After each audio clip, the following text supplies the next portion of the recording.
Buenas tardes a todos, muchas gracias por su asistencia. El cambio de lugar obedece a una asistencia masiva, pues se nos inscribieron muchas personas y por eso tuvimos que cambiar a este espacio, pues que también es espectacular, que es muy acogedor y más con estas tardes ya de verano. Bueno, le queremos dar la bienvenida y el agradecimiento a nuestro socio Darío Ramírez Montoya. Él es abogado de Serrano Martínez, CMA, especialista en Derecho del Trabajo y Seguridad Social, que nos va a hablar de un tema muy relevante y, digamos, muy necesario conocer sus implicaciones para las empresas de cada uno de ustedes, y por eso están aquí. Entonces, muchas gracias Darío, como siempre, compartiéndonos este conocimiento de todas las reformas del país. Él nos va a hablar de la reforma laboral, los retos e implicaciones para las empresas y los empleadores.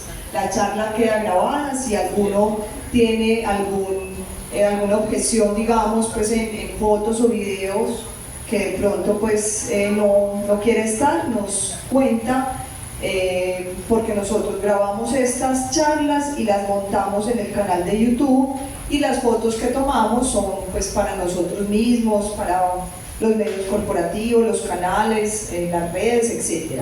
Entonces nos cuentan si alguien no quiere salir. Muchas gracias a todos por su asistencia y espero que disfruten y aprendan mucho. Buenas tardes y muchas gracias por la presentación, a Adriana, a todo su equipo, por la apertura en estos espacios que son tan relevantes hoy en día para todos nosotros. La reforma laboral ya es un hecho, es una norma. Está en vigencia desde la semana pasada, desde el 25 de junio. No vamos a hacer referencias a estadísticas, a lo que puede llegar a pasar. El tiempo nos dirá y hará su balance si se van a perder o no empleos, si van a generarse más situaciones de informalidad y si nos van a incrementar los costos o gastos. Seguramente sí, y quiénes correrán con el aumento de costos o gastos trasladados a los productos y servicios que todos consumimos y los efectos que eso puede generar en la economía. Vamos a tratar de abordar lo más eficientemente posible los cambios sustanciales al régimen laboral. Vamos a revisar los impactos económicos más relevantes para los empleadores con unos ejemplos concretos que compartiremos, y qué cambios deberíamos implementar desde ya para evitar contingencias en materia laboral. una investigación del Ministerio del Trabajo, una sanción, una reclamación por parte de algún empleado. Con la finalidad de organizar los temas, vamos a proponer cuáles son los puntos de la reforma laboral que tienen aplicación inmediata, cuáles tienen aplicación en el corto y mediano plazo, en un promedio de 6 a 18 meses aproximadamente, cuáles temas estarían sujetos a reglamentación. Empecemos por las disposiciones de aplicación inmediata y empecemos con los contratos de trabajo. La regla, de acuerdo con la reforma laboral, es que los contratos a término indefinido serán la regla de contratación en Colombia. Eso no quiere decir que los demás contratos de trabajo no puedan utilizarse, por supuesto que sí. Siguen vigentes los contratos de trabajo a término fijo con unas reglas que ya vamos a ver. Siguen vigentes los contratos por hora labor con unas condiciones especiales, yo diría que positivas para muchas empresas de acuerdo al sector económico. La regla general, contrato de trabajo a término indefinido, hay que tener cuidado con una previsión que establece la reforma en relación con la posibilidad de que el trabajador dé un preaviso al empleador cuando decida renunciar. Eso es una figura que antes se utilizaba y que muchos empleadores le dieron aplicación cuando tenía efectos o consecuencias económicas. La reforma no establece ninguna consecuencia económica si el trabajador renuncia y no da un preaviso de 30 días. Antes de esos 30 días era viable descontarlos de la liquidación del trabajador, estamos hablando hace más de 15, 20 años. Hoy en día esto simplemente es una declaración sin consecuencia para que lo tengan presente. Se podrá establecer en los contratos, digamos, procurando que el trabajador honre el compromiso de notificar con 30 días, pero si no lo hace, no hay ninguna consecuencia. En los contratos de trabajo a término fijo sí tenemos unos cambios bien importantes. Trataré de ser lo más claro posible y las inquietudes que tengan, si quieren, levantan la mano para que las resolvamos en el momento. Aspecto fundamental: los contratos a término fijo ya hoy en día no pueden existir por más de 4 años. Ese es el límite temporal que estableció la reforma laboral en relación con los contratos a término fijo. Debe constar por escrito, no es novedad porque los contratos a término fijo sí exigen esa formalidad y ha existido desde antes incluso de la reforma laboral. Si no se cumple con la formalidad de constar por escrito o si llega a exceder de 4 años, el contrato se considerará a término indefinido desde el inicio de la relación laboral. Inquietud frecuente: ¿qué va a pasar con los contratos a término fijo que hoy en día están vigentes? El límite máximo se va a contabilizar desde la vigencia de la ley el 25 de junio, es decir, el tiempo de los contratos de trabajo a término fijo que ya vienen acumulando años atrás no se tiene en cuenta para el límite de los 4 años que, repito, se contabilizará del 25 de junio en adelante. Simplemente para efectos prácticos, una línea de tiempo para mostrar lo más gráfico posible la regla de los 4 años. Tenemos un contrato a término fijo, el ejemplo, pactado el 1 de julio de 2025 y tenemos los 4 años que nos daría de término máximo hasta el 1 de julio de 2029. De ahí en adelante el contrato se considerará a término indefinido.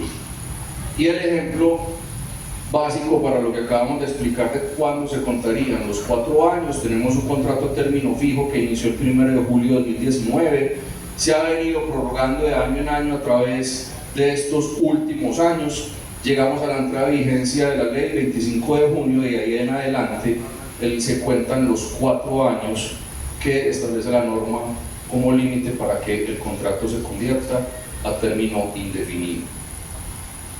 La dinámica de los contratos a término fijo hoy en día con la reforma ya es un tanto particular, especialmente si estamos en presencia de contratos a término fijo que sean inferiores a 1 año.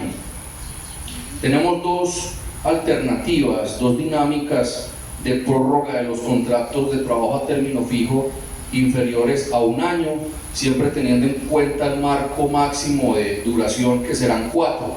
Y en ese marco de duración nos podemos mover de la siguiente manera. El empleador y el trabajador pueden acordar por escrito las prórrogas que consideren pertinentes y mover, digamos, esos plazos o tiempos en esas prórrogas escritas, repito, sin que pueda exceder 4 años. En todo caso, acá hay una regla muy importante. Los contratos a término fijo inferior a 1 año que hayan sido pactadas las prórrogas entre empleador y trabajador, pactadas por escrito, después de la 4ª prórroga no podrá prorrogarse por un término inferior a 1 año. Si no se pacta por escrito y simplemente se dejan prórrogas automáticas cuando no existe un preaviso con 30 días de antelación que lo debería dar el empleador, se prorroga por el mismo término inicialmente pactado, pero acá la 3ª prórroga no podrá ser inferior a 1 año. Digamos que la diferencia aquí es que la 4ª prórroga no puede ser inferior a 1 año cuando no se pacta y estamos en prórrogas automáticas. La 3ª no podrá ser inferior a 1 año. La inquietud es si eso fue un error de redacción de la reforma, tal vez sí, no se le encuentra mucho sentido al respecto desde el punto de vista técnico. Para efectos prácticos, lo que acabo de mencionar en una línea de tiempo, un contrato a término fijo inferior a 1 año, tenemos un término inicial de 3 meses y unas prórrogas para efectos prácticos. La primera, entonces, tenemos un término inicial del 1 de julio de 2025, 3 meses al 1 de octubre de 2025.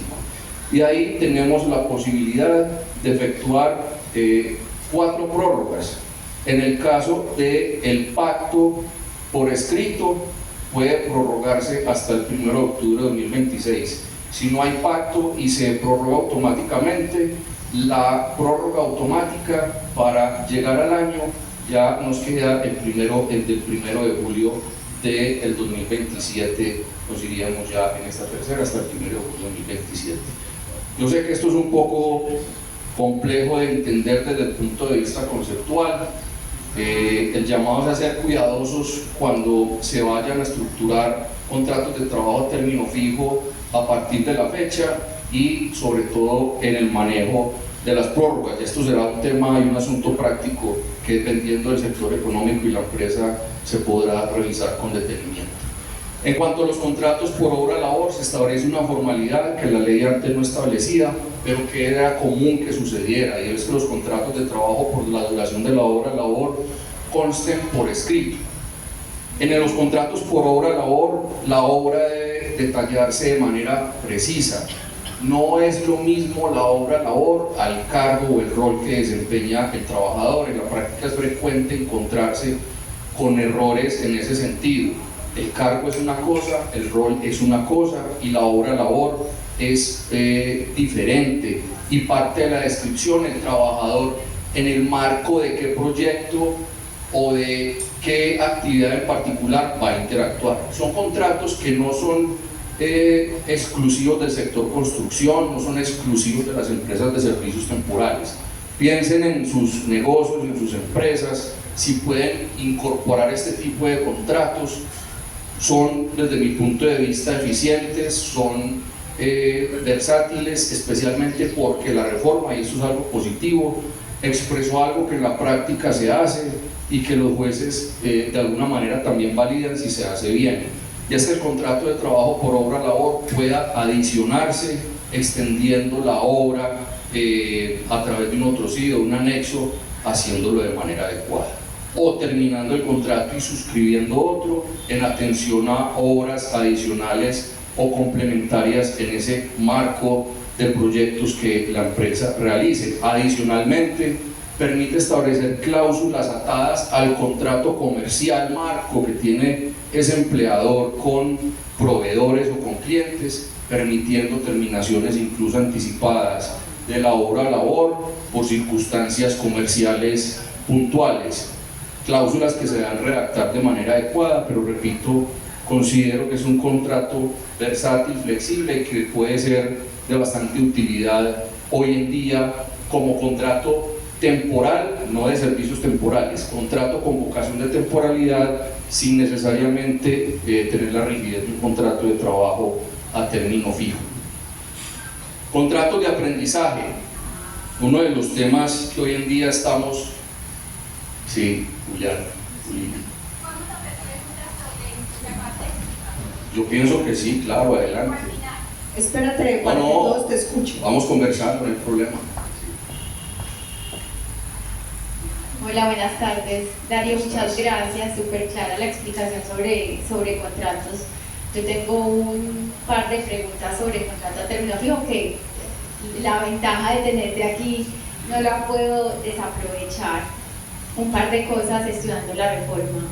Primero, sobre la entrada en vigencia de este punto de contrato a término fijo y desde cuánto es el límite máximo de 4 años. Tú lo dijiste muy bien, hay un punto específico en la reforma, pero cuando uno revisa la reforma, ese parrafito quedó expresado en el inciso de prórroga pactada y no está escrito en el inciso de prórroga automática. Entonces eso puede generar la interpretación de que si es una prórroga pactada, pues yo puedo contar el término desde junio de 2025, pero si es prórroga automática, la entrada en vigencia, ¿cómo queda? ¿Y será que tengo que mirar hacia atrás? La ley no es retroactiva, pero sí quizá retrospectiva y quizá tendría que revisar la última prórroga suscrita. ¿Qué piensas sobre eso? De acuerdo, es un tema interesante con una profundidad técnica que yo creería que si se presenta una discusión tendrá que ser o el Ministerio del Trabajo en conceptos que no son de obligatorio cumplimiento o un juez que empiece a decidir, y lo que pasa es que muy seguramente la jurisprudencia de la Sala Laboral de la Corte Suprema de Justicia, imaginarás lo que se demorará muy seguramente en resolver puntos de estos. En todo caso, el Ministerio del Trabajo ayer o antier expidió un comunicado haciendo referencia en su criterio cuando entra en vigencia diferentes puntos de la reforma, y este particularmente lo establece a partir precisamente de la vigencia. Lo que tú dices es muy interesante. Yo pienso que, a ver, desde el punto de vista, incluso si pensáramos en una discusión en que hay duda en la aplicación de la norma, sabemos que desde el punto de vista laboral hay un principio y es la favorabilidad. Pensaría yo que lo que más favorezca a un trabajador en una discusión de estas se resolverá en ese sentido al empleado que plantee la discusión, pero sí es un tema interesante, de tantos que va a generar una reforma redactada en medio de la coyuntura y en medio de las discusiones que se presentaron, con una rapidez que no debe haber sido, bueno, por la coyuntura fue, pero desde el punto de vista técnico con grandes vacíos de interpretación como el que planteas. Y la última pregunta sobre el tema de contrato a término fijo, porque veo que hay más preguntas. En un caso que yo tenga contratos a término fijo prorrogados, pensemos automáticamente desde hace 6 años.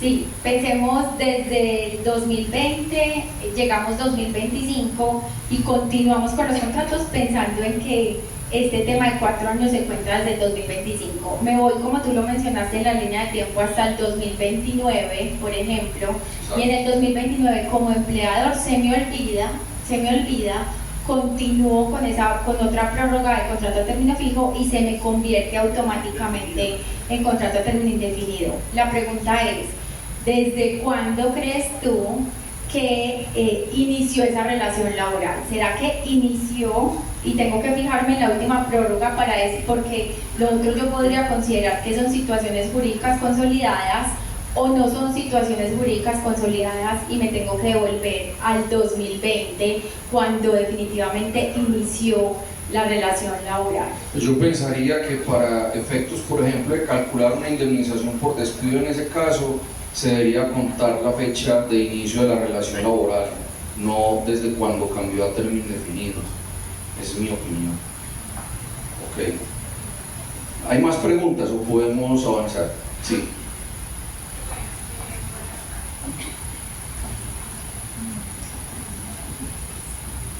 Con respecto a los contratos por hora labor, ellos tenían una condición, era que no podían ser contratos que tuvieran que ver con la razón de ser de las empresas. ¿Sigue vigente eso? Pues por lo que dijiste entiendo que ahora sí se puede, pero era, digamos, una norma pues estricta que si la persona se contrataba para la razón de ser de la empresa, es decir, tengo una empresa de confecciones y la persona viene a confeccionar, no era válido el contrato. No, perdón, los contratos de trabajo por obra labor nunca han tenido esa restricción ni ese cuestionamiento. Eventualmente lo que planteas pueda estar más dirigido a contratos de prestación de servicios o esquemas de tercerización que no fueron intervenidos afortunadamente en la reforma. Pero un contrato por obra labor, bueno, digamos, como ha estado tradicionalmente en la legislación laboral, eventualmente en algunos de los borradores de proyectos de ley que fueron archivados, que fueron modificados, pudo haberse hecho referencia, pero como está en la reforma, hoy en día ley, no hay ninguna modificación en ese sentido. Bueno, lo digo por un tema de una demanda que se presentó en algún momento y la persona estaba contratada para la razón de ser de la empresa, amarrado el contrato a un cliente, es decir, era un contrato de obra labor para la producción de X de tal cliente y esa era la duración del contrato. La persona demandó y esa fue la respuesta del ministerio en su momento, y es que el contrato de obra labor, según la respuesta de en su momento, es para el que va a ir a pintar, para el que va a ir a hacer el arreglo tal, pero no para la razón de ser de la empresa, por eso la inquietud. Entonces, de pronto sea otra modalidad del contrato, como un contrato ocasional, accidental o transitorio. Podemos mirar el caso particular si quieres ahora y podemos profundizar con gusto. En los contratos de aprendizaje, este es uno de los temas que hoy en día nos está generando mayor discusión, controversia. Están vigentes las disposiciones de la reforma laboral o no, los costos laborales que implica el contrato de aprendizaje ya bajo un ropaje de contrato de trabajo, que eso fue lo que resolvió la reforma laboral.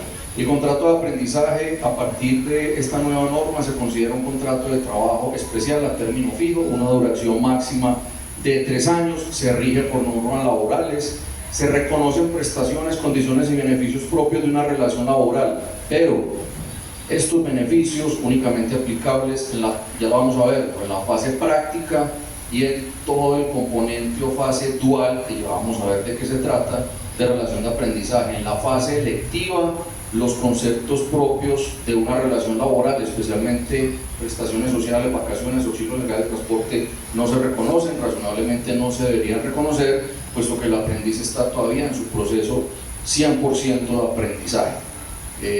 No voy a entrar en discusiones adicionales, pero es que un aprendiz realmente no presta un servicio, y un aprendiz desde el punto de vista conceptual no es un trabajador porque no vende su fuerza de trabajo. Discusión, digamos, conceptual, filosófica desde el punto de vista laboral, pero es lo que está en la reforma y vamos a ver los aspectos importantes de esto. Tenemos dos formas hoy en día a partir de la nueva ley para la contratación de aprendices. Una forma tradicional, como la hemos conocido, compuesta por una fase electiva y una fase práctica, las dos separadas.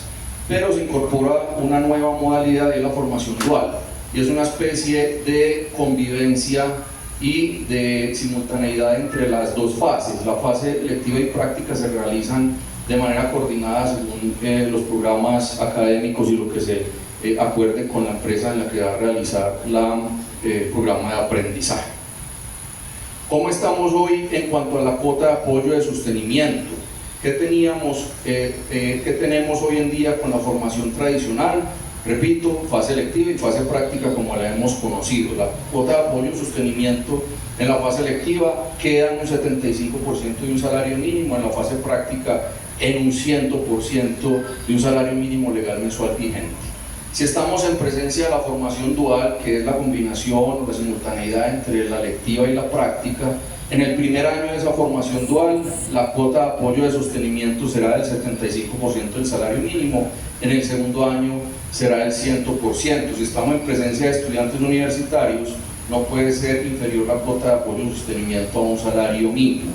Y en la afiliación al sistema de seguridad social, ¿cómo quedaría en la formación tradicional? En la fase electiva se afilia el aprendiz a salud, riesgos laborales, llamativo que se tenga que afiliar a riesgos laborales, un aprendiz que está aprendiendo y que está en la fase electiva, así está en la reforma, tal vez un error, como varios que existen.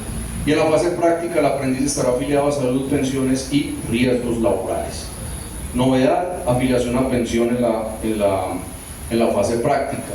En el esquema de formación dual, durante todo el periodo de formación dual, el aprendiz estará afiliado a salud, pensiones y riesgos laborales. Varias inquietudes y discusiones que hemos tenido en esta semana de vigencia de la norma. Se habla de un apoyo de sostenimiento, discusión, el apoyo de sostenimiento, la norma no dice que sea salario, discusiones, puntos de vista, ¿será que en tanto que la cuota de apoyo de sostenimiento, la norma no dice que es salario, se entiende que tiene efectos laborales de tal, pero no es salario, se tendrá que efectuar pagos para fiscales, porque los parafiscales, la base y el fundamento es la nómina.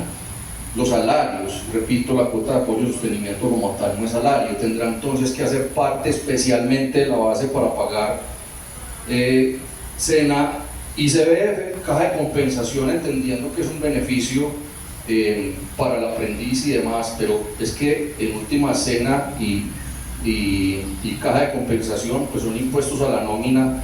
Resultaría muy particular para un aprendiz pagar a su vez aportes al SENA. Discusiones pues que hoy en día estamos teniendo.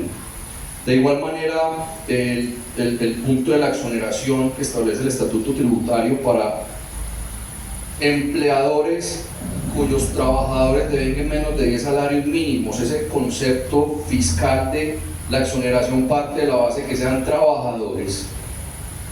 Un aprendiz en estricto sentido pues no es un trabajador, se le aplican normas laborales. Lo que pasa es que este compendio de normas de la reforma en relación con los aprendices es una especie de mixtura entre lo que hemos tenido como aprendiz y normas laborales.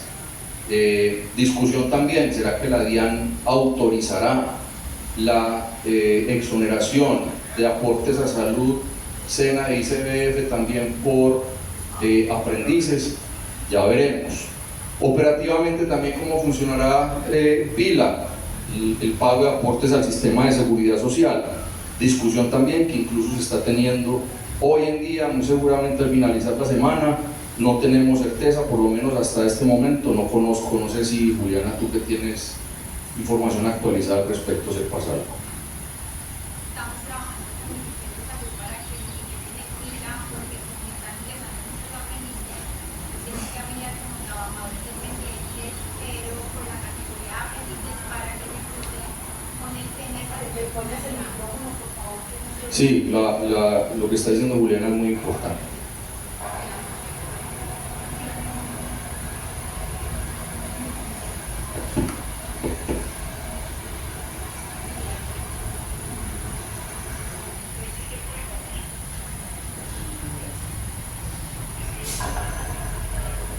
No funciona.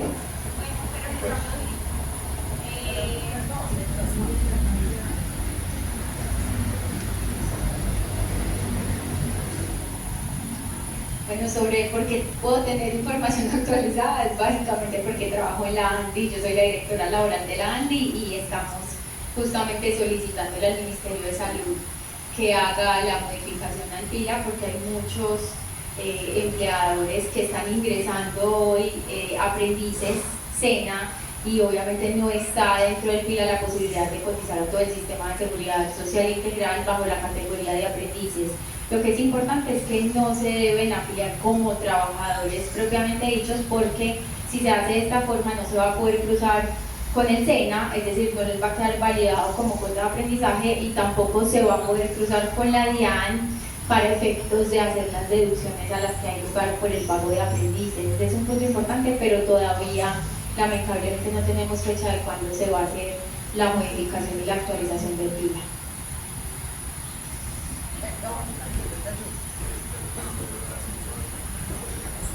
Muchas gracias Juliana y por lo que efectivamente su presentación, de pena que yo no dije quién era Juliana y la labor de la ANDI, Juliana y de su equipo ha sido invaluable para todos los empleadores en Colombia en medio de estas situaciones tan complejas y lograr que estas normas fueran hoy en día muy distintas a como estaban concebidas al inicio, que eran aún más complejas. De tal manera que, pues sí, gracias por tu intervención y por todo el trabajo que hace la ANDI en pro de los empleadores en el país. Aspecto también importante en cuanto a la aplicación para contratos de aprendizaje vigentes o nuevos, pues la norma no establece una vigencia diferente, una vigencia condicionada en todo lo que tiene que ver con los aprendices en estricto sentido, por lo menos con la claridad que nos cuenta Juliana de qué vamos a hacer en materia de seguridad social es una cosa, pero en materia laboral, las normas que beneficiarían económicamente a los aprendices en fase práctica que ya está en ejecución, lo más conservador, es una alternativa, pero resultaría recomendable que a partir del 25 de junio en adelante los conceptos laborales o los que tengan derecho se paguen por lo menos de manera proporcional hasta que termine esa fase práctica de aprendizaje. Ya en lo sucesivo, los contratos de aprendizaje en la fase práctica que se firmen o los que se acuerde realizar a partir de la etapa o fase dual, que tendríamos que esperar cómo se va a estructurar con el SENA, se tendrán que empezar a reconocer todos los conceptos, o deberían empezarse a reconocer todos los conceptos de carácter laboral, los que establece la norma. Simplemente para efectos didácticos, costos laborales de fase electiva, no voy a pasar uno por uno. Está claro que estábamos antes de la reforma en un 50% de salario mínimo de cuota de apoyo y sostenimiento, con la reforma estamos en el 75%. El total el costo para fase electiva de aprendiz está antes de la reforma laboral en 889.688 pesos, con la reforma en 1.260.424. En la fase práctica, para llegar a los totales, en costos y la reforma laboral en fase práctica, repito, estaría en 1.260.424, a partir de la reforma en 2.233.189. Este valor aplicaría para la fase tanto práctica como la dual, porque en la dual se tiene que pagar de entrada todos los conceptos de carácter laboral y del sistema de seguridad social. El aumento del costo laboral con el costo en general de la reforma laboral para la fase práctica es aproximadamente del 81%. En cuanto a la monetización, aspecto también que muchas empresas empiezan a cuestionar hoy en día, y es si optan por monetizar. La cuota de monetización se aumentó en un 50%, estábamos en un salario mínimo, con la reforma queda en 1.5%. La posibilidad de no pagar la monetización cuando se hubiese solicitado aprendices y el SENA no tuviera la disponibilidad para el suministro o cualquier inconveniente en relación con la contratación de aprendices, pues ya las empresas, a partir de la reforma, queda claro que el cumplimiento de la obligación de la fijación de la cuota, si no hay aprendices para contratar, por vía de la monetización le corresponderá hacerlo.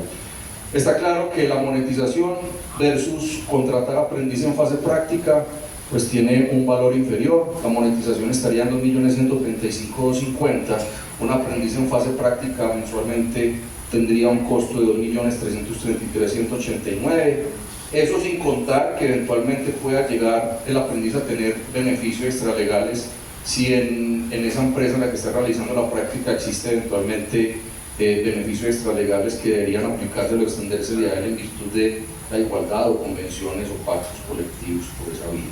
Una pregunta, como ya ellos entran a tener un contrato laboral, ese contrato laboral también se rige bajo las normas de la empresa. Porque es que hoy en día existe, ¿qué te digo yo?, una situación muy compleja, porque es que ellos están haciendo una práctica dentro de la compañía de uno, pero muchas veces incumplen.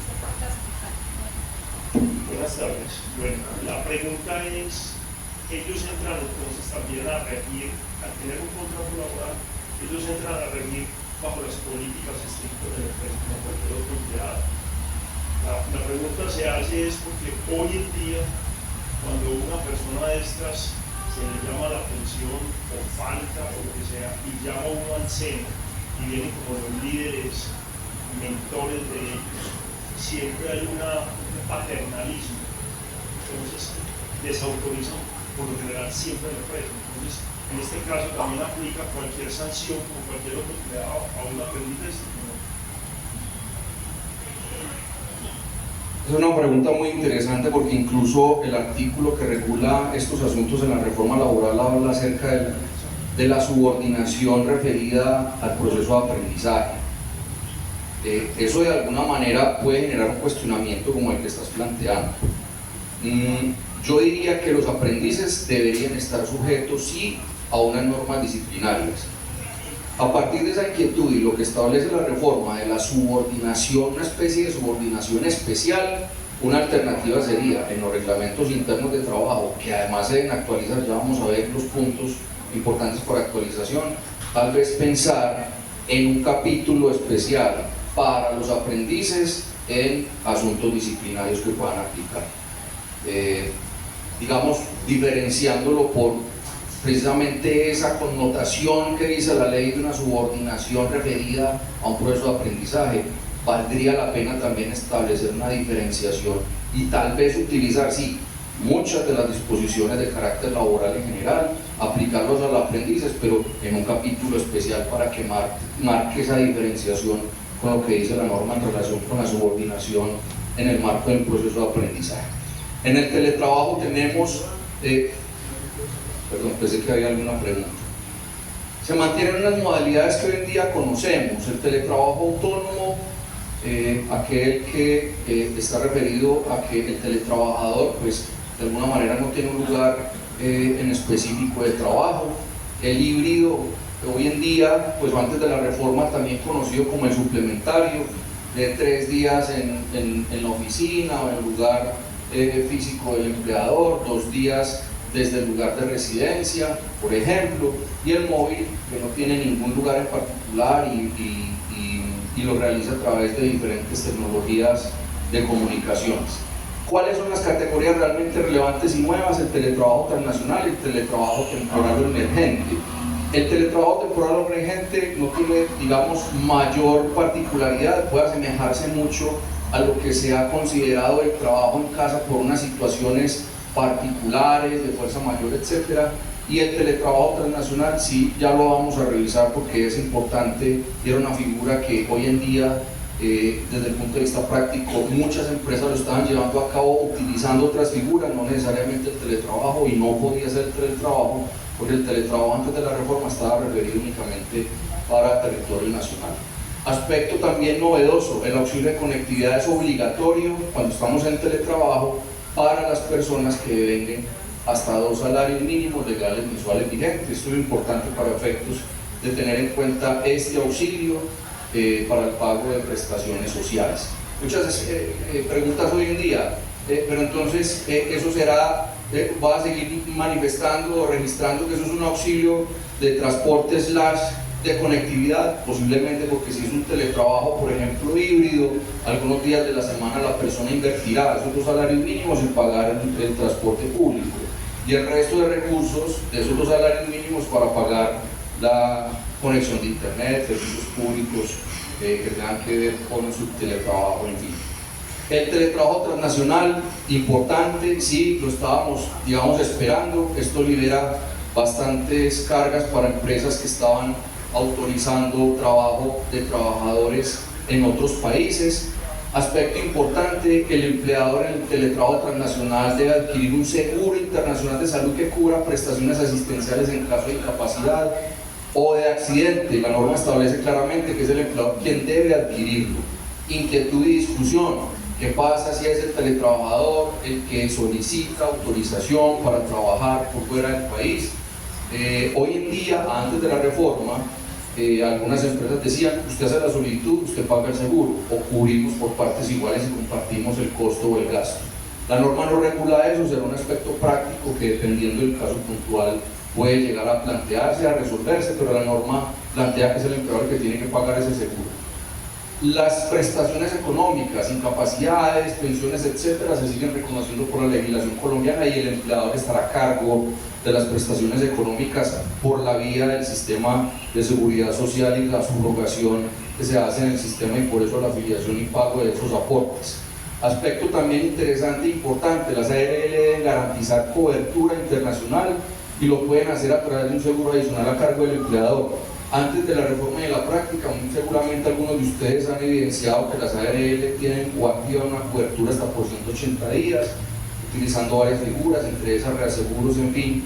Pero es que el teletrabajo transnacional no tiene un límite en principio en el tiempo, de tal manera que las ARL van a quedar habilitadas muy seguramente a cobrar al empleador, no sabemos mediante qué vía, costos o seguros adicionales que implique la cobertura mientras el teletrabajador esté por fuera del territorio nacional. Licencias remuneradas. La nueva norma establece unas licencias nuevas, particularmente en lo que tiene que ver con asistencia a citas médicas de urgencia o programadas, solicitud previa al empleador. Es razonable y legítimo que el empleador también le solicite al trabajador las constancias de la cita médica y la prueba, si se quiere, de haber acudido a la cita como tal. Eso no resulta invasivo ni mucho menos. Aspecto importante, licencias remuneradas. No son permisos que el empleador luego le solicita al trabajador que reponga el tiempo. Estos tiempos, repito, lo establece la ley como licencias pagadas, remuneradas. Otra licencia nueva está referida a la posibilidad de los trabajadores para asistir a compromisos escolares como acudientes cuando la asistencia del trabajador sea obligatoria. De nuevo, es razonable y es legítimo que el empleador le solicite al trabajador la constancia de la citación a el compromiso escolar del menor que represente. En principio, quienes son acudientes se refiere, lo normal es que son los padres, pero un acudiente puede ser otra persona que no necesariamente tenga el parentesco de padre. Es un asunto que podría o debería regularse, si se quiere, en el reglamento interno de trabajo para claridad de los trabajadores. Otra licencia remunerada nueva es la referida a la atención de citaciones judiciales, administrativas o legales, cuando los trabajadores en algunas ocasiones los citan a un juzgado, a una audiencia para dar un testimonio, en procesos de inasistencia alimentaria, en fin. De nuevo, es viable solicitar al trabajador la prueba de esa citación para dejar claro el ausentismo. Y otra licencia novedosa, esta es facultativa, no es obligatoria concederla por parte de los empleadores, es la referida al reconocimiento de un día de descanso remunerado cada 6 meses por uso de bicicleta como transporte público. Pregunta, ¿y yo cómo controlo eso? ¿Cómo sé si llega en bicicleta? ¿Tengo que tener una cámara, una declaración juramentada, etcétera? Para muchas empresas puede ser complejo, es facultativo. Unas ya han dicho, yo no voy a autorizar esto, todo lo que tenga que ver con asuntos ecológicos, en fin, pues que se promuevan y se realicen de otra forma. Pero es un tema interesante, digamos, también con apertura a que sea regulado por parte de cada empleador, si es del caso. Un aspecto importante de la reforma es la flexibilidad que se debería propiciar para trabajadores con responsabilidades de cuidado. Conclusión y me anticipo, no es necesariamente una obligación del empleador. En todo caso, se establece la posibilidad que sea así, una jornada flexible, estableciendo la posibilidad de trabajo deslocalizado, vía teletrabajo remoto, trabajo remoto, siempre y cuando se llegue a un acuerdo con el empleador. ¿Quiénes deberían ser o podrían ser los titulares de esta flexibilidad? Trabajadores con responsabilidad de cuidado sobre adultos mayores, niños, personas con discapacidad o con enfermedades graves o terminales. Si se exige un vínculo, un parentesco, una consanguinidad con esas personas que tenga a cargo ese trabajador como cuidador, y una dependencia exclusiva de esa persona respecto del trabajador, y esto, digamos, abre un tema de pruebas, por lo menos documentales, que debería acreditar el empleado frente a la empresa en particular. El trabajador puede proponer el acuerdo al empleador de realizar el trabajo de forma flexible mediante modalidades deslocalizadas, etc. Y la solicitud debe ser evaluada por el empleador, y el empleador estará obligado a otorgar una respuesta en un término de 15 días hábiles. No existe una obligación del empleador a facilitar el trabajo con esta flexibilidad. Sin embargo, yo considero que la negativa de una solicitud de esa sí debería estar fundamentada, argumentada, porque lo contrario podría una discusión de estas derivar en una queja ante el Ministerio del Trabajo, en una acción de tutela, y podría abrirse una discusión de una eventual discriminación, que es uno de los temas que no lo vamos a tocar por temas de tiempo, que está regulado en la reforma y que se pretende proteger, y es tener cuidado con decisiones de las empresas que puedan estar en el terreno de la discriminación, que muchas veces no se hace de manera consciente o intencional, pero una decisión de un empleador en un momento determinado puede estar en el terreno de lo discriminatorio, y con eso hay que tener cuidado en un momento determinado. La publicación del reglamento interno de trabajo. ¿Cuál es la novedad con esta disposición? Que las empresas hoy en día tengan la posibilidad de publicar su reglamento interno de trabajo, como algunas ya lo venían haciendo para efectos prácticos, y convenciendo a los inspectores antes de la reforma, cuando hacían visitas y no veían el cuadro gigante que no lo lee nadie, diciéndole: señor inspector, la publicación de nuestro reglamento está en la página web, está en la intranet, lo puede ver usted. Todos los trabajadores tienen acceso a la publicación electrónica, porque todos los trabajadores tienen correo electrónico, tienen usuario, para entrar a toda la información digital de la empresa que está a su disposición. Muchos inspectores en la práctica aceptaban un poco a regañadientes esa posibilidad. Hoy en día afortunadamente se tiene. Hay algunas discusiones de interpretación de la norma, no, que lo tiene que tener fijado físicamente, y la posibilidad de hacerlo de manera digital si tienen otras sedes. En fin, yo pienso que en una parte de la reforma sí da para interpretar de manera razonable que la publicación del reglamento interno de trabajo se puede hacer por medios digitales o electrónicos, siempre y cuando se garantice a los trabajadores el acceso a esa información digital o electrónica en particular. Horas extras. ¿Qué tenemos hoy en día frente a horas extras con la reforma? Celebramos la eliminación de la autorización para elaborar horas extras ante el Ministerio del Trabajo. En la práctica, y desde hace ya un par de años, estos permisos se están demorando 8, 10 meses. Una situación absolutamente increíble estaba sucediendo con esto. Afortunadamente ya fue eliminado esta exigencia. ¿En qué sí hay que tener mucho cuidado? En un requisito, en una obligación que incluso existía desde hace años, y era la obligación por parte del empleador de llevar un registro de horas extras y entregarlo al trabajador que lo solicite, o a las autoridades administrativas o judiciales del caso, si así se requiere. Esto es muy importante. Deberían todas las empresas y empleadores que tengan programación de horas extras llevar este registro con juicio.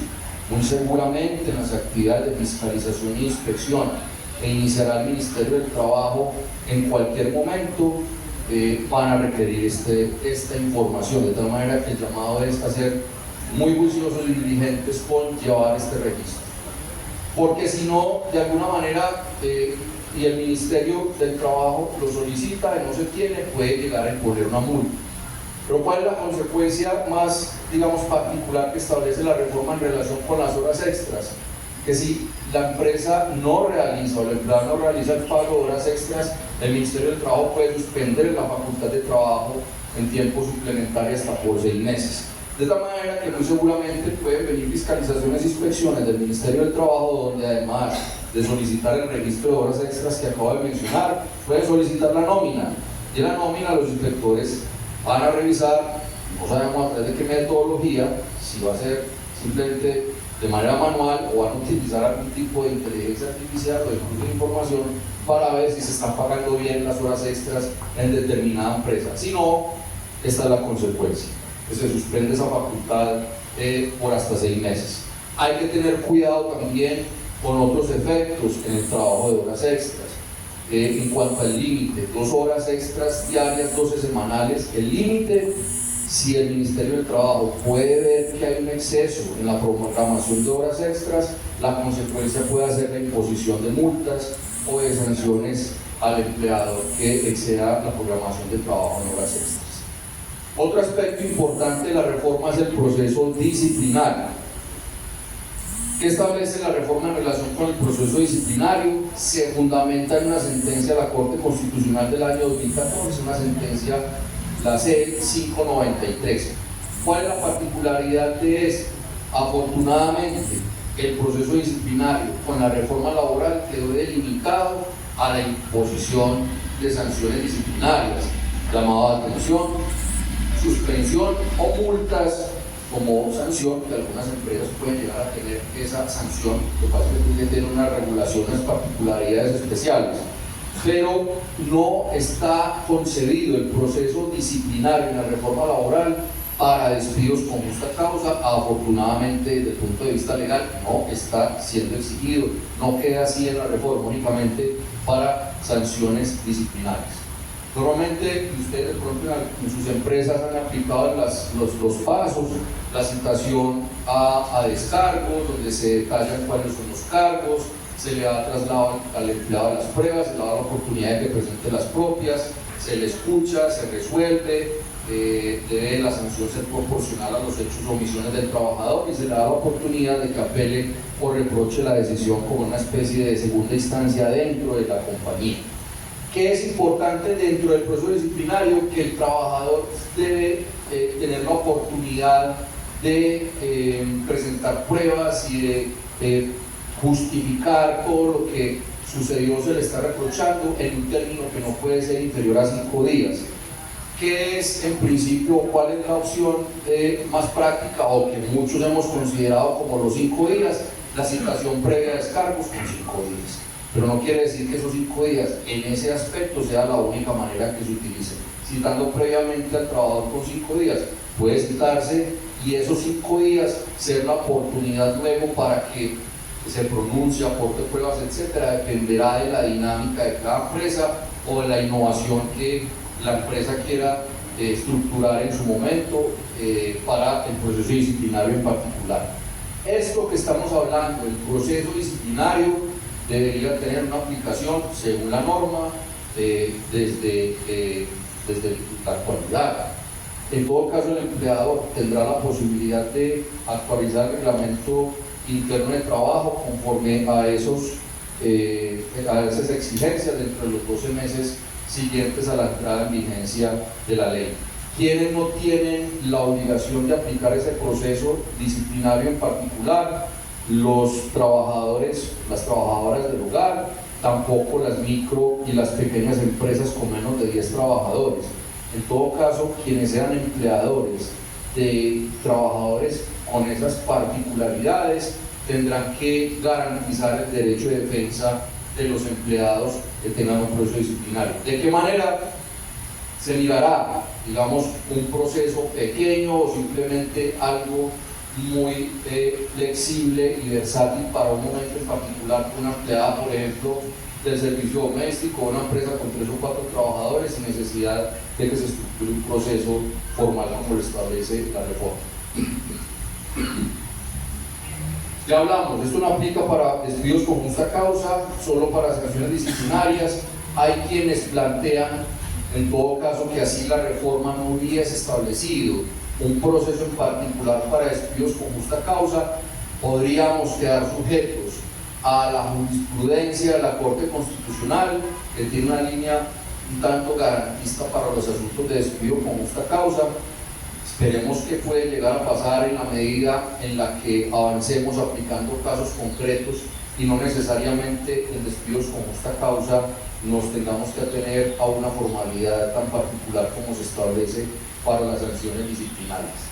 En cuanto al pago de cesantías, la reforma laboral establece una previsión particular y es para muchos la sensación de que entonces ya no tienen que aplicar los procesos para el pago anticipado de cesantías.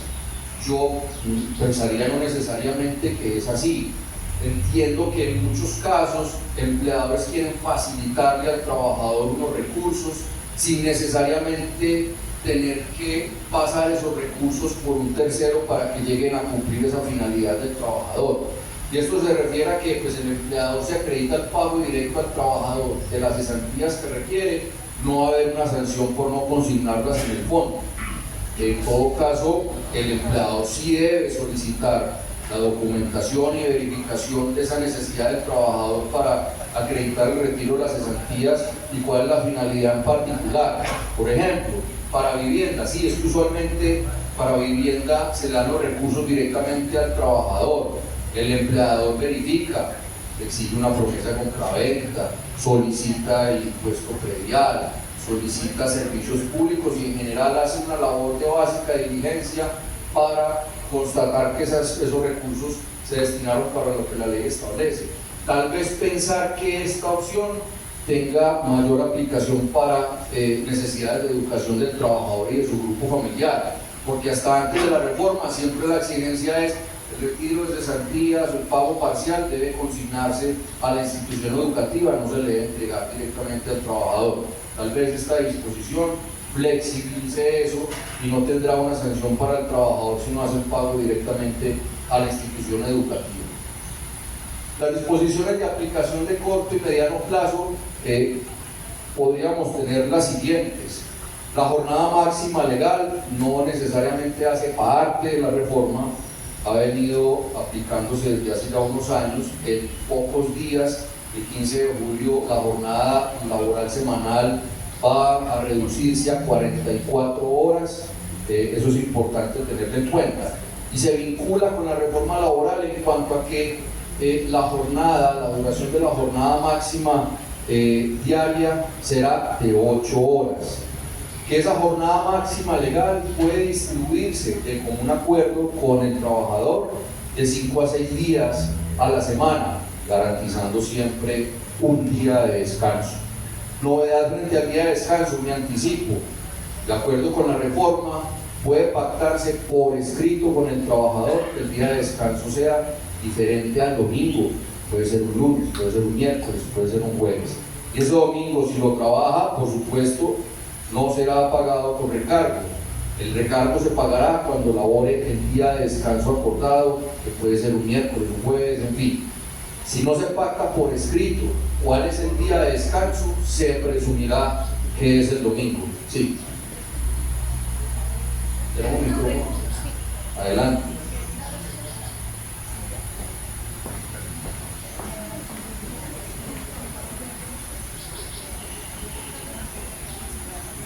Te hago una pregunta. El sector salud está acostumbrado a laborar 12 horas en cuadros de turno, lógicamente con su hora de descanso, sus 10 minutos de pausa activa en la tarde, en la mañana, pero normalmente 12 horas. Esta aplicación de esta jornada ya a partir de 44 horas y el año entrante de 42, ¿cómo entonces se aplicaría en el sector de la salud? El sector vigilancia y salud tienen unas disposiciones especiales que no necesariamente y por regla general sean extras. Tendríamos que mirar el caso particular que institución de salud es, pero podría considerar que no se tiene una aplicación de esta norma necesariamente. Seguimos. El número de las horas diarias se puede distribuir de forma variable y flexible durante la semana, mínimo 4 horas, máximo 9 sin lugar a trabajos suplementarios, siempre y cuando no se exceda de las horas máximas que se establezca en el momento determinado. Para este año 44, para el próximo 42. Se establece más que establecer es reiterar, porque esta reforma reitera muchas cosas que ya han existido, recoge algunos pronunciamientos jurisprudenciales. Sí, remato esta idea y seguimos con la pregunta. Para muchos se reivindica y digamos, es interesante en algunos sectores y empresas el turno de 6x36, organizando, digamos, la dinámica de trabajo. ¿Por qué es interesante? Porque en este turno no aplica el recargo nocturno ni el recargo por días de descanso obligatorio. Cada sector y empresa, dependiendo, digamos, de sus particularidades, reitero, podrá revisar si esta modalidad de turno puede servirle en atención a los nuevos parámetros de pago de recargo nocturno y en días de descanso obligatorio. Sí. Buenas tardes, doctor. Buenas tardes. Hoy, con relación a la jornada laboral, si yo hoy tengo 46 horas y quisiera conservar ese mismo horario en aras de cumplir con mi misión, podría dejar ese mismo horario y extender un poco la jornada de desayuno o almuerzo para seguir cumpliendo y no tener que bajar a las 44 horas? Si usted me pregunta a mí, yo pienso que sí. Si le pregunta al Ministerio del Trabajo, le dicen que no. Y recientemente se expidió otro concepto, yo creo que ya van varios, al respecto, en los que el Ministerio del Trabajo considera que la disminución de la jornada laboral no puede llevarse a cargo con la ampliación de la jornada destinada al almuerzo. Es la posición del Ministerio. Entonces hay que también ser sensatos y prácticos. Si el Ministerio va a investigar y a cuestionar, muy seguramente puede llegar a advertir que va a sancionar o sanciona. Y si sanciona, hay que tomar la decisión si se activan mecanismos de defensa dentro de lo que establece la ley o demandas en contra de una sanción de esas, que es posible hacerlo. Mi punto de vista, la jornada laboral se divide en dos, por regla general. El tiempo destinado a consumo de alimentos, que parte de la jornada no se cuenta como tiempo trabajado. Mi pregunta es, ¿por qué no puedo yo disminuir la jornada laboral con cargo a la ampliación de ese tiempo de descanso? Y se lo digo por lo siguiente, esto no aplica en todas las empresas, pero para las que aplicas esta justificación. Hay empresas que tienen espacio adecuado para el descanso, para consumir alimentos, espacio de esparcimiento, tienen lugares para que la gente haga la siesta, para que la gente estudie. Muchas personas estudian al mediodía cuando tienen compromisos académicos en universidades, están cursando especializaciones, o simplemente disfrutan de una siesta ese día, en ese momento, o simplemente les gusta jugar, porque muchas empresas tienen salones de juego dispuestos y demás. ¿Por qué se va a cuestionar que ese tiempo no sea el adecuado para la disminución de la jornada laboral? El Ministerio del Trabajo parte de la base, y es que el trabajador tiene que salir antes para compartir con su familia, para hacer una cantidad de cosas. Eso no es la regla general de todas las personas. ¿Cuántos trabajadores viven, por ejemplo, solos? No les interesa irse para la casa, no les gusta irse para la casa temprano. Pueden disfrutar más con sus compañeros de trabajo, pueden disfrutar más haciendo una siesta, jugando videojuegos, jugando ping-pong, o lo que sea, pero no limitar necesariamente desde mi punto de vista una interpretación a que es que la disminución de la jornada laboral tiene que estar concebida que yo salga más temprano. Yo pienso que no, y no debería prohibirse, que con cargo a la extensión, ampliación del tiempo que es la jornada en dos, se logre la disminución ordenada por la ley. Pero otra posición tiene el Ministerio, y es válido también con las herramientas legales enfrentar una posición de sanción o de advertencia que se pueda generar por parte de un inspector. Gran inquietud hoy en día, el Día de la Familia queda optativo o no, y es obligatorio y lo deberíamos cumplir en este segundo semestre y en el primer semestre del año entrante. Quedarían en el ciclo 22 días de la familia por conceder, según la interpretación que yo le doy a la reforma. Otras personas no están de acuerdo, es que el Día de la Familia queda optativo, pero es una posición que puede llegar a ser discutible y otras personas consideran lo contrario. En cuanto a la jornada nocturna, ¿cuándo empieza a aplicar? El 25 de diciembre, 6 meses después de la sanción de la norma, que fue el 25 de junio. ¿Cuál es la novedad? Que la jornada nocturna comienza desde las 7 de la noche. Antes de la reforma estaba desde las 9. Un ejemplo práctico para que dimensionemos en un ejemplo cómo varía el recargo nocturno.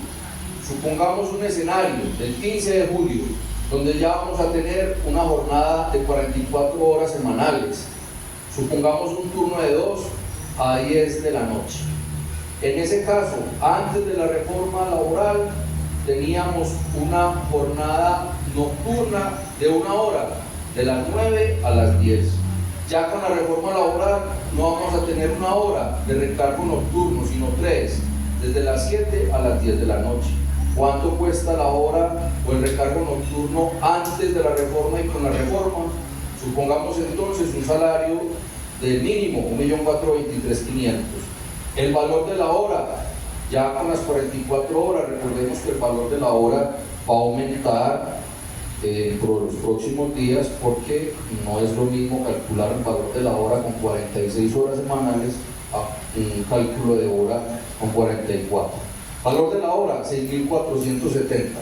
Recargo nocturno antes de la reforma laboral, teníamos una hora, 8.735 pesos. Recargo nocturno con la reforma laboral, tenemos 3 horas, que nos cuesta 26.205. Claro, eso es un costo laboral importante. Yo había dicho que no iba a hacer referencia a nada diferente al contenido de la reforma, pero es innegable que esto va a impactar. Eso es positivo para los trabajadores, por supuesto que es positivo. ¿Y qué va a pasar con los empleadores al momento de administrar sus costos y gastos? ¿Dónde van a buscar recursos para este mayor recargo? Aumentando el valor de los productos y los servicios. Eso es indiscutible. Para muchos esto puede llegar a generar inflación, otros dirán que no, pero es indiscutible que el traslado de este costo-gasto se va en contra de los valores de los bienes y los servicios. En cuanto al recargo dominical y festivo, para todos ya es conocido que va a ser no del 75% como estaba antes de la reforma, sino del 100%.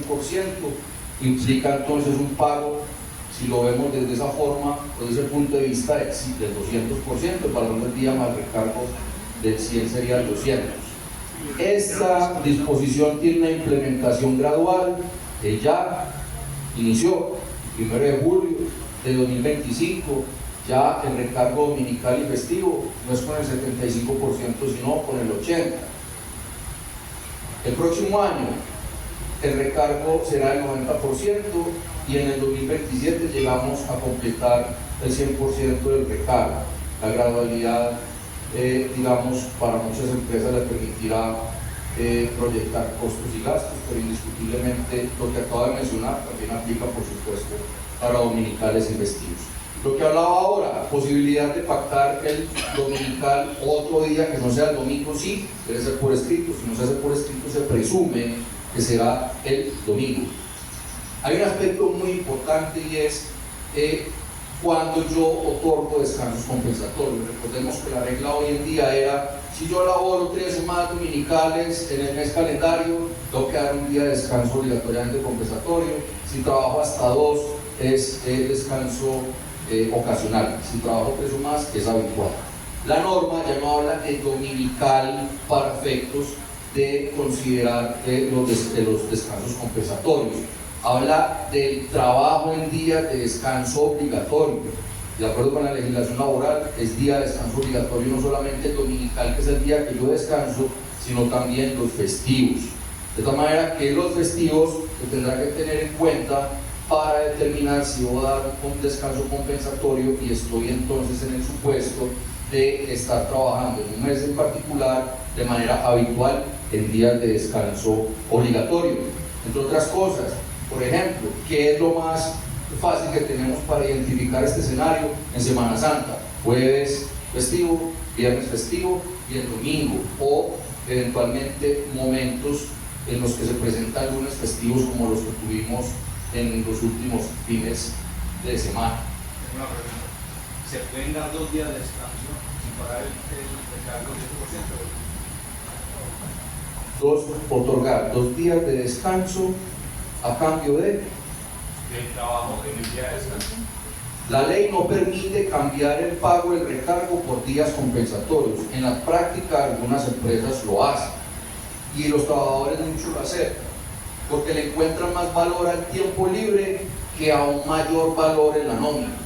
Pero en estricto sentido, yo tengo que pagar el recargo que establece la ley y no cambiarlo por un día.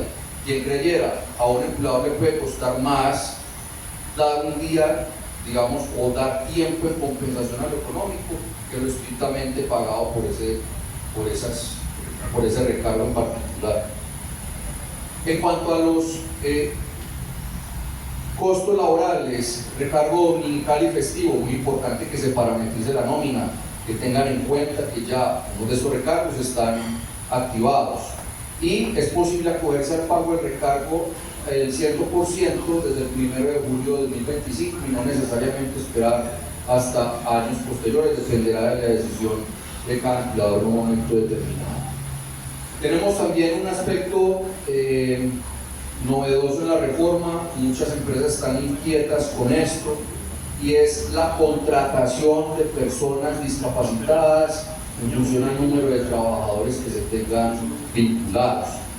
La obligación de la norma habla de empresas con hasta 500 trabajadores deberán contratar personas discapacitadas.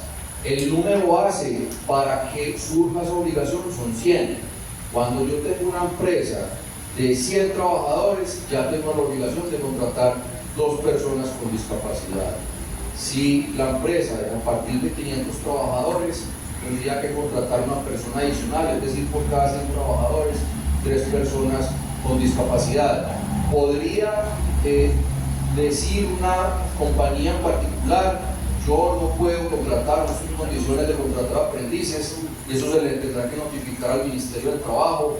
Ya veremos bajo qué lineamientos y qué argumentos. Yo asumiría, me anticiparía a pensar que debería ser una justificación y una posición razonable de la empresa, argumentando por qué no yo puedo contratar personas en situación de discapacidad. Esta obligación surge no de manera mandatoria en el primer año de vigencia de la norma, sino en el segundo. Ya veremos qué puede llegar a pasar en este primer año en cuanto a los lineamientos para la contratación de esas personas en situación de discapacidad. En cuanto a la actualización del reglamento interno de trabajo, lo hablábamos ahora. Obligatorio incluir procesos disciplinarios, licencias y permisos. Es importante que se regule también y pensar en temas que han estado en vigencia y de mucha importancia en los últimos años, como todo lo relacionado con el acoso laboral y el acoso sexual. Que con la reforma laboral hay unas referencias al acoso, tanto laboral como sexual, que sería importante que se revisaran con detenimiento y se amerita realizar ajustes al reglamento interno de trabajo en ese aspecto. En cuanto a temas que están sujetos a reglamentación, estábamos hablando ahora qué es el régimen simple laboral. Tiene un título bastante particular esta disposición. No tiene nada que ver con temas tributarios, es simplemente la posibilidad para el empleador que lo decida de mensualizar la consignación de las cesantías en el fondo, el 8.33% mensual, y que el empleador pueda acordar con los trabajadores mensualizar el pago de los intereses a las cesantías. Eso está sujeto a reglamentación. Hablábamos ahora, pero es que ¿qué empleador quisiera hacer eso? Alguno que quisiera empezar a descargar sus compromisos económicos de carácter laboral. Otros dirán, pero es que eso afecta a la caja. En fin, son discusiones y análisis que cada empleador deberá efectuar. Si le hace sentido descargar esa obligación desde el punto de vista contable y líquido ya en el sistema, y si le hace sentido pagar los intereses a las entidades de forma mensual a los trabajadores. De igual manera, la reforma crea un beneficio que otros gobiernos han venido reconociendo, se llama Crea Empleo. Es un subsidio de hasta 25 salarios mínimos legales mensuales por cada nuevo empleo según disponibilidad presupuestal. Yo dudo que exista disponibilidad presupuestal para cumplir esto, por lo menos en este gobierno. Se otorgará por un máximo de 6 meses por cada nuevo empleo a mujeres, jóvenes y mayores de 50 años. Condiciones además de este beneficio: que exista disponibilidad presupuestal, y es que aplique mientras la tasa de desempleo certificada por el DANE sea superior a la tasa de desempleo en países de la OCDE. Se financiará este beneficio con cargo al presupuesto general de la nación. ¿Quiénes serían las empresas beneficiarias de este subsidio? Las que tengan hasta 50 empleados al momento de postularse, y aquellas empresas con más empleados cuyo crecimiento en ventas en los últimos años sea inferior o igual al IPC. Vamos a pasar a trabajadores migrantes por temas de tiempo. En cuanto a trabajadores de plataformas de reparto, algo breve y conciso. Se establece la posibilidad de contratar trabajadores en plataformas de reparto a partir de 2 modalidades. Una, que sea de forma autónoma y que no exista exclusividad, caso en el cual el trabajador al servicio de la plataforma podrá estar contratado a través de una modalidad contractual que no sea de carácter laboral. En ese caso, la plataforma pagará el 60% de los aportes al sistema de seguridad social en salud y en pensión, y estará a cargo de la plataforma el 100% del aporte a riesgos laborales. Y no puede pactarse la exclusividad en esa modalidad que no es de carácter laboral.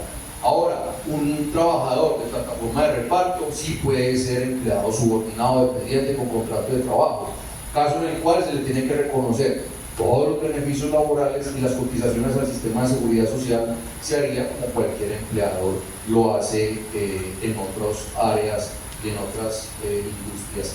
Voy a pasar rápido por esto: la formalización de sectores marginados del derecho laboral. Digamos que un aspecto importante: las empleadas de servicio doméstico se exige que el contrato sea por escrito. Es un tema importante que tengan en cuenta. Se deberá efectuar un contrato de trabajo escrito con las empleadas de servicio doméstico. Estos temas de los trabajadores de arte y cultura y deportistas profesionales, más que diferenciación en relación con otros trabajadores, es la reivindicación de tener un contrato de trabajo y garantías laborales para personas de estos sectores que tradicionalmente han prestado servicios o han interactuado con estos entornos económicos de una manera que podría decirse no es formal. Sí, qué pena no haya visto. No, qué pena, una pregunta chiquita y muy de muchos que pueden estar aquí. Si yo tengo una empleada doméstica de muchísimos años y cuando la contraté no hice un contrato firmado, ¿es pertinente hacerlo ahora o ya eso se puede hacer? A ver, frente a eso la norma no ofrece claridad. Yo sería partidario de sí hacer un contrato respetando la fecha de inicio de labores y estableciendo un clausulado, digamos, propio para empleadas del servicio doméstico. Yo pienso que eso también puede ser una sensación de formalización, un momento, digamos, de claridad de cosas en la dinámica de relacionamiento con la empleada del servicio doméstico, digamos, una especie de renovación de votos, de confianza y de parámetros para la prestación del servicio. Puede suceder que una empleada, si no se aborda de manera adecuada y no se, digamos, trata de una forma positiva, pueda prevenirse y decir que no firma. Bueno, pero yo pensaría que es positivo también en el marco de dar la sensación de formalidad y de claridad. Y frente a esto, que no hace parte necesariamente de la charla, pero sí me parece muy importante que revisen esa mala práctica de estar liquidando a las empleadas del servicio doméstico cada año. Entonces, yo en diciembre la liquido y en enero vuelve y es un contrato de trabajo a término fijo, independiente y demás. Y resulta que al cabo de 10 años le termina el contrato a la empleada del servicio doméstico, le paga una indemnización que es muy ajustada en el tiempo, que es del último año, o se inventan una cifra de cualquier monto, y vienen demandas, vienen reclamaciones, etcétera, etcétera. Digamos que esa es una práctica que valdría la pena que en el marco de esta coyuntura se revisara para evitar conflictos y demandas. Recomendaciones finales: actualicen reglamentos internos de trabajo y políticas internas con todo lo que hemos hablado en este espacio. Es el momento de hacerlo de manera juiciosa.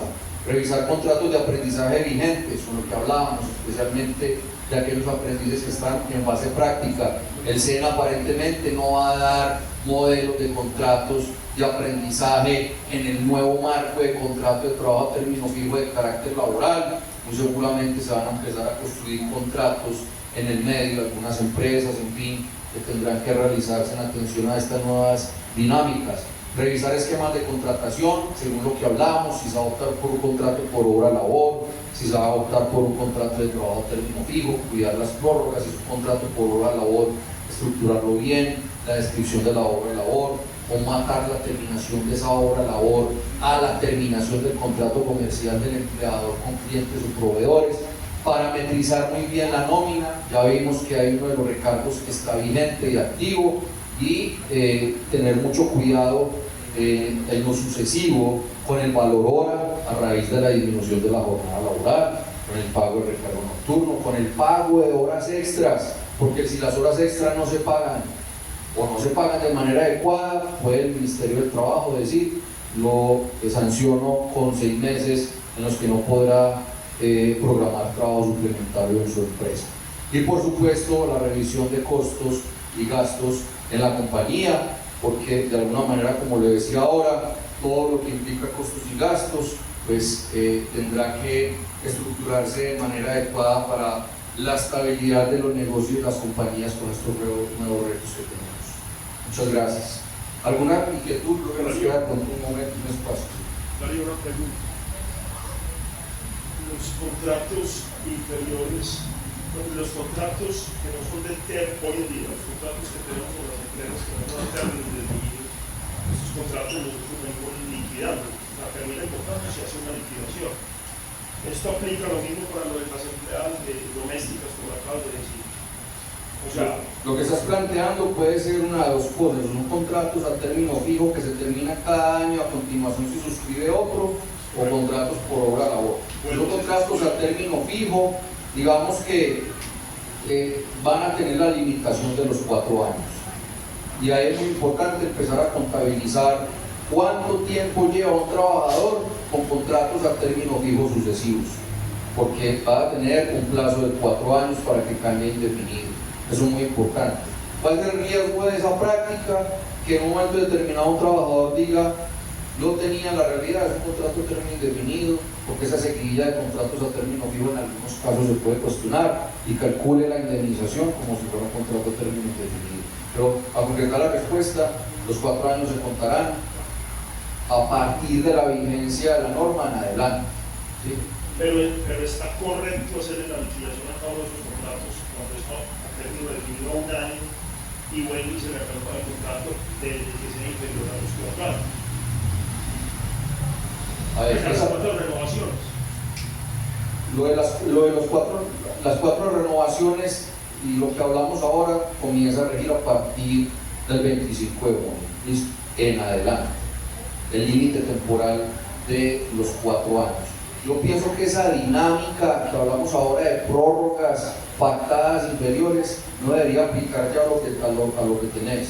Seguramente estos contratos, si se han prorrogado de año en año, seguirán las reglas de las prórrogas anteriores, y el límite de los 4 años es lo que se tendrá que tener en cuenta, pero sería un tema pues para profundizar y mirar en detalle, y muchas veces eso hay que mirarlo es en el contrato y mirar el clausulado, fechas para poder dimensionar de manera adecuada. Gracias. Una pregunta: ¿qué cambios sustanciales hay con esta reforma respecto a los trabajadores de campo? Respecto a los trabajadores de campo, yo pienso que hay que diferenciar algo. Una cosa es el sector agroindustrial, las empresas son formales, las empresas por regla general deberían contratar los trabajadores como cualquier empleado, ¿sí? Y esto es un aspecto muy importante porque la reforma contempla unas disposiciones particulares para el sector agrario, pero entendiendo que es un sector en principio en ciertos sectores de regiones de Colombia que está en informalidad o está rezagado en reconocimiento de derechos laborales. Digamos que para ese sector se va a implementar una política pública al respecto, con unas consideraciones especiales de afiliación a la seguridad social, de pago, etc. Pero cuando estamos hablando del agro como empresa y sector económico potente, no hay ninguna consideración especial o beneficios en particular para realizar. Al contrario, la exigencia que hoy en día tiene cualquier sector económico de afiliación a la seguridad social, de todas las modalidades contractuales, de salario, etcétera, etcétera. Darío, perdón, te haces un poquito para acá, para adelante, porque ya está un poco oscuro el adelante. Ahí está bien, gracias. En cuanto a las personas contratadas a través de temporales, ¿qué cambios importantes hay? En cuanto a las temporales, no hay cambios sustanciales. Lo único es que se reiteran pronunciamientos de la Sala Laboral de la Corte Suprema de Justicia en cuanto a que las empresas de servicios temporales y el envío de empleados en misión debe realizarse para los eventos que autoriza la ley, para cubrir reemplazos, incapacidades, licencias, incrementos en la producción, etc. Con los límites que establece la ley, de 6 meses prorrogables por otros 6 meses más, es decir, en total 1 año, y no exceder ese límite, ni tampoco utilizar las temporales para los fines que no establezca la ley. En cuanto a temporales, no hay ninguna modificación sustancial. Me preguntaba si yo tengo un contrato por labor y se termina ese contrato, por la labor y se termina ese contrato, yo puedo hacer otro por a término fijo superior a un año, pactando con el trabajador, lógicamente. Yo pensaría que sí, pero hay que tener cuidado con la mezcla de modalidades contractuales. Si tienes un contrato por obra labor, yo diría, y se va a seguir necesitando ese trabajador de manera temporal, por un plazo en particular. ¿Me escuchan ahí? Sería mejor ver si es posible adicionar la obra labor. Gracias. O suscribir otro contrato por obra labor. Yo no soy partidario de mezclar modalidades contractuales. Un contrato a término fijo que pase a obra labor, un contrato por obra labor que pase a término fijo, a menos que exista una situación en particular en materia operativa o de producción que amerite ese cambio. Porque esos cambios, cuando ocurren controversias, no son bien vistas por jueces o por autoridades públicas y pueden llegar a cuestionar que en últimas esa relación laboral estuvo regida por un contrato de trabajo a término indefinido. Yo reitero desde mi punto de vista que los contratos por obra labor pueden ser una muy buena alternativa para muchas empresas y para varios sectores económicos bien utilizados y bien estructurados. Doctor Darío, muy buenas noches. La pregunta es la siguiente. ¿La reforma contempla algún apartado de trabajadores menores de edad?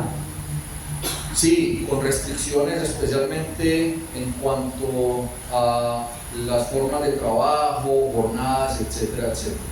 Sin embargo, y es mi posición, a menos que sea estrictamente necesario, yo no recomiendo contratar trabajadores menores de edad. ¿Por qué? Digamos que los menores de edad tienen, digamos, para mí, un proceso de vida y de formación que mientras no cumplan la mayoría de edad, no tendría por qué estar trabajando, a menos que sea algo absolutamente indispensable y necesario. Además, porque me parece muy sensible, entre otras cosas, los temas de seguridad y salud en el trabajo. Si un menor de edad sufre un accidente grave o mortal, además de lo complejo que puede ser desde el punto de vista, digamos, familiar, social, etcétera, desde el punto de vista legal es un problema grandísimo en materia de responsabilidad por culpa patronal, en temas de responsabilidad penal, etcétera.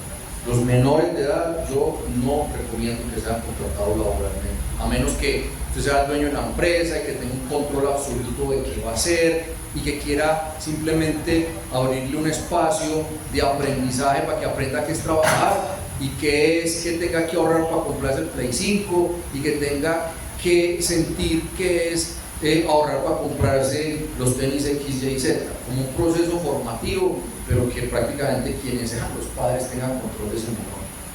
Asociado a esto, en uno de los slides decías que la contratación de personas adultos discapacitados, no, adultos para el beneficio de crear mujeres, sí, mujeres y jóvenes. Sí. ¿Qué es un joven? ¿Qué se define como joven? Pues hombre, digamos en qué rango de edad. Sí, normalmente para estos beneficios de empleo se han entendido como jóvenes en varias oportunidades, menores de 25, personas hasta 25 y algo de años. Perdón, yo te hago una pregunta.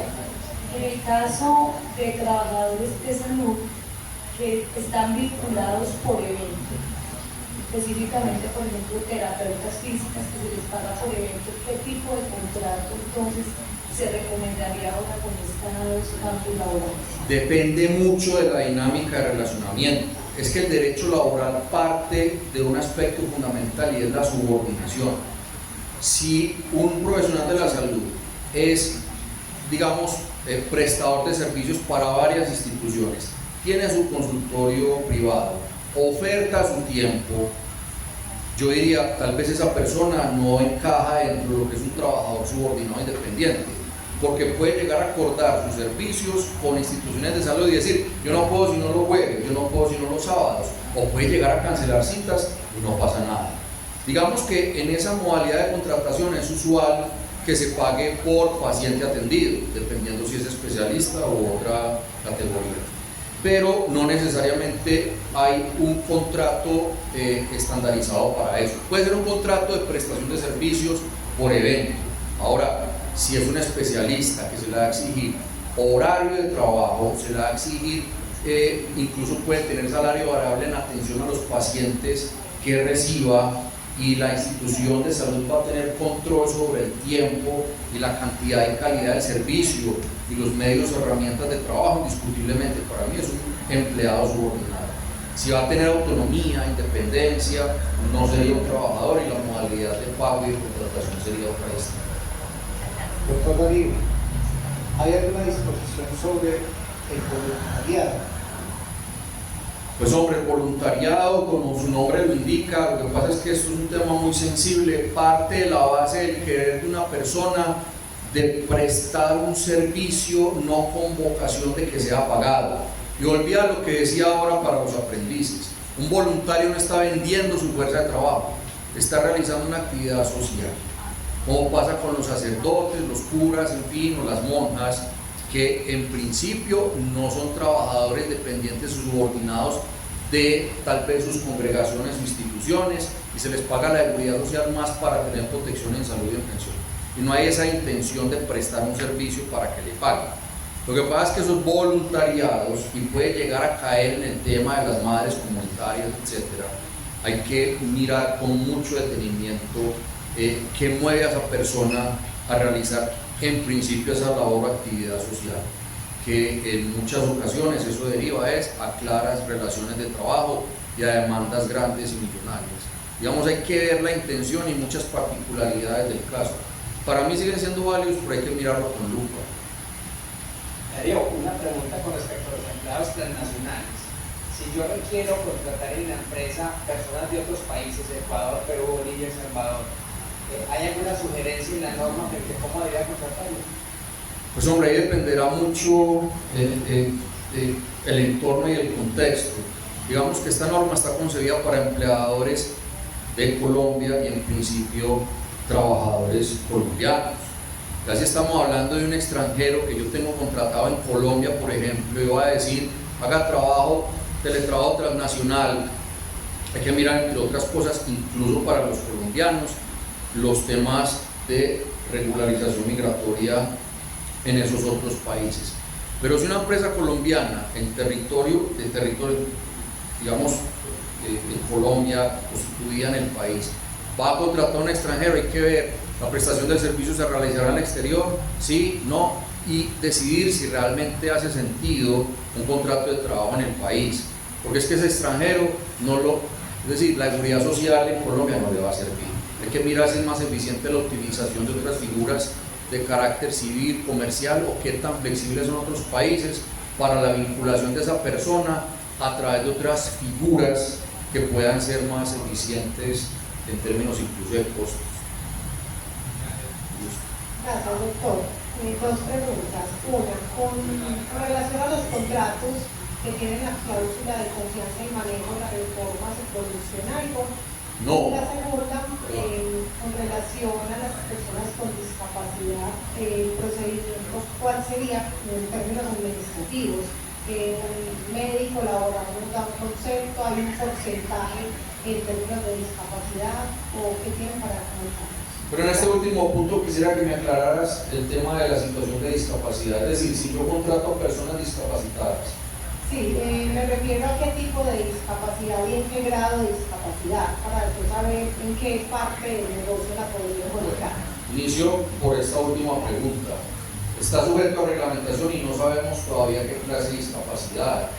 Hay empresas, incluso desde hace muchos años, y lo digo públicamente porque ha sido un modelo a seguir y lo conocí de primera mano, Colcafé, no sé si todavía, tuvo un programa de contratación de personas en situación de discapacidad sordomudos y fue exitoso, un ejemplo a seguir, en fin. ¿Por qué sordomudos? Porque esa situación de discapacidad le permitía realizar actividades que no le generaron un riesgo para su vida y su integridad física. Tal vez una persona con esa discapacidad no pudiera estar al interior de una planta de producción, estaban en un lugar diferente de empaque donde estaban resguardados, ya sea por su situación de discapacidad. De tal manera que cada empresa, dependiendo de sus particularidades, podrá seleccionar la modalidad que suena. Esto suena muy feo en lo que estoy diciendo, pero trataré de decirlo de la manera más respetuosa posible. Seleccionar las personas en situación de discapacidad que más se ajusten a su proceso de producción o su realidad.